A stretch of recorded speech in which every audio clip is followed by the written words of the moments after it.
আল্লাহ তাআলা কোরআন কারিমে বলেছেন, যে আয়াতটি আমরা গত 3 জুমা ধরে শুনতেছি, কুতিলাল ইনসানু মা আকফারা।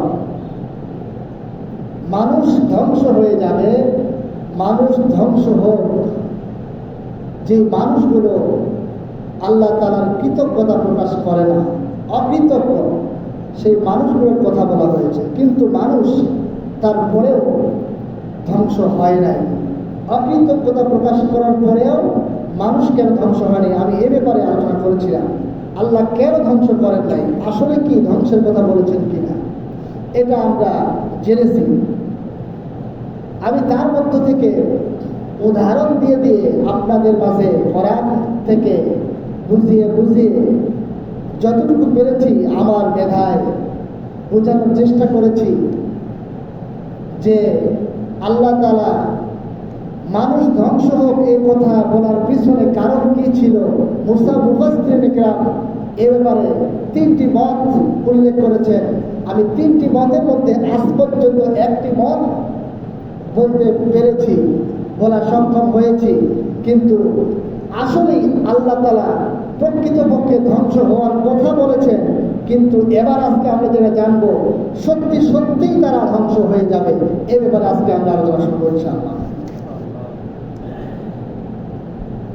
আল্লাহ তাআলা কোরআন কারিমে মানুষদেরকে ধ্বংস হওয়ার কথা বলেছেন।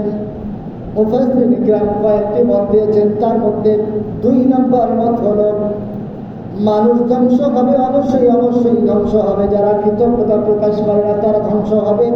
যেহেতু আল্লাহ তাআলা এই পৃথিবীতে কিছু কিছু মানুষ আসার পরে যারা আল্লাহ তাআলাকে অস্বীকার করেছে, রাজত্ব পাওয়ার পরে অস্বীকার করেছে, ধন সম্পদ পাওয়ার পরে অস্বীকার করেছে, আল্লাহর দ্বীন কায়েম করার তো চেষ্টা করে নাই, বরং আল্লাহর দ্বীনের বিরোধিতা করেছে, আল্লাহ তাআলা তাদেরকে এই পৃথিবীতেই তাদেরকে ধ্বংস করে দিয়েছে। ঠিক বলেছি? অবশ্যই অবশ্যই তাদেরকে ধ্বংস করে দিয়েছে। মানুষ ধ্বংস হবে, আল্লাহর কথা কার্যকর, এর মধ্যে কোনো সন্দেহ নাই। আমরা সকলেই জানি নমরুদ একজন মানুষ ছিলেন। নমরুদের নাম আমরা জানি। আপনারা জানেন না? নমরুদকে চিনি না, দেখি নাই। আমরা নমরুদের ব্যাপারে অনেক আলোচনা শুনেছি। আল্লাহ তাআলা কোরআন কারিমে নমরুদের ব্যাপারে অনেক কথা বলেছেন। নমরুদের নাম শুনেছিলাম।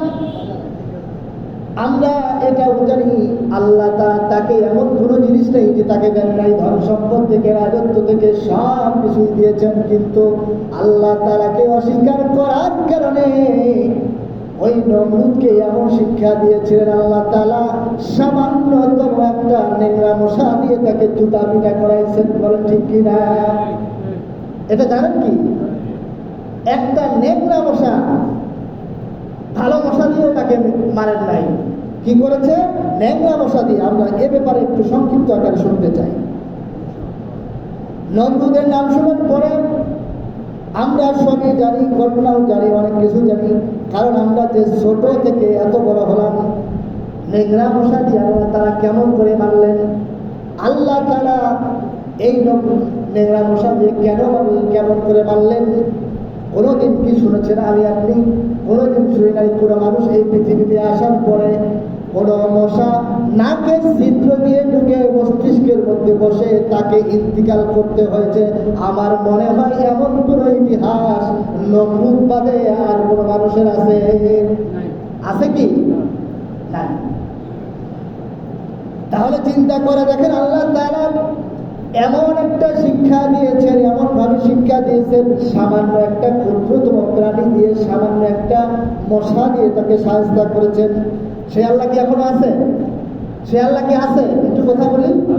সে আল্লাহ এখনো আছে, কিয়ামত পর্যন্ত থাকবে। পৃথিবী ধ্বংস হয়ে যাবে, আল্লাহ তাআলা এই পৃথিবীতে একাই থাকবেন। কোনদিন আমরা শুনি নাই অমুক মানুষটা নাকের ছিদ্র দিয়ে মশা ঢুকে ইন্তিকাল করেছেন, এই কথাটা কোনদিন শুনে নাই। কারণ মশা এমন একটা মশা, চালাক মশা, আপনি চিন্তা করে দেখবেন, আমরা অনেক সময় বেশি দামে দামি মশারি কিনে থাকি, কিন্তু এমন চালাক মশা, এত দামি মশারি কেনার পরে মশা আবার কি করে দেখায়, চিন্তা করে দেখেন। ওই মশা আস্তে করে মশার উপরে বসে, কোন রকম মুখটা ঢুকাই দিয়ে আস্তে করে ভিতরে চলে যায়, এরপরে মশারির ভিতরে ঢুকে যায়। হয় না এরকম? সামান্য একটা ছিদ্র দিয়ে যদি ঢুকতে পারে, আল্লাহ তাআলা আমাদেরকে আমাদের যে নাকে ছিদ্র দিয়েছেন, ওই মশারির ছিদ্র যে কি ছোট, ছিদ্র কি ছোট, কি অনেক গুণে, মশারির ছিদ্র চেয়ে অনেক গুণে বড়। মশারির ভিতরে যখন চলে যায়, এরপরে মশা কামড়ানো শুরু করে দেয়। কিন্তু মানুষের নাকের ছিদ্র এত বড় হওয়ার পরেও মশা কারো নাকের ভিতর দিয়ে মাথার মস্তিষ্কে যাইয়া কামড় দেয় না, দেয় কি? চিন্তা করে দেখেন আল্লাহর রহমত কি এমন একটা জিনিস। আপনাদের নাকের ভিতরে, আমাদের নাকের ভিতরে কি চুল আছে কিনা বলেন? নাকের ভিতরে আল্লাহ তাআলা এমন একটা নিয়ামত দিয়েছেন, আমরা কিন্তু এগুলো কখনো চিন্তা করি না। এত সুন্দর করে একটা মানুষ সৃষ্টি করার পরে নাকের দুইটা মাত্র ছিদ্র, ওই ছিদ্রের মধ্যে কেন আল্লাহ তাআলা পশম দিয়ে দিলেন, এটা আমরা চিন্তা কোনোদিনও করি নাই। এখান থেকে যদি আপনি চিন্তা করতে পারেন, এটা শুকরিয়া আদায় করে, যদি আপনি শুকরিয়া করতে করতে যদি সব শুকরিয়া আদায় করতে চান, কিন্তু আল্লাহ তাআলার এই নিয়ামতের শুকরিয়া শেষ করতে পারবেন না। এই নাকের ভিতরে আমরা যে পশম যে আমরা দেখতে পাই, এই নাকের ভিতরে শুধু পশম থাকে না, এই নাকের ভিতরে আরো কিছু থাকে। বলতে পারবেন কি থাকে? চৈত্র মাস নাই, বৈশাখ মাস নাই, কোন মাস দেখা যায় না, কোন মাসের কোন চিন্তাধারা নাই। বৈশাখ মাসে নাকি বৃষ্টি হয়, হয় না?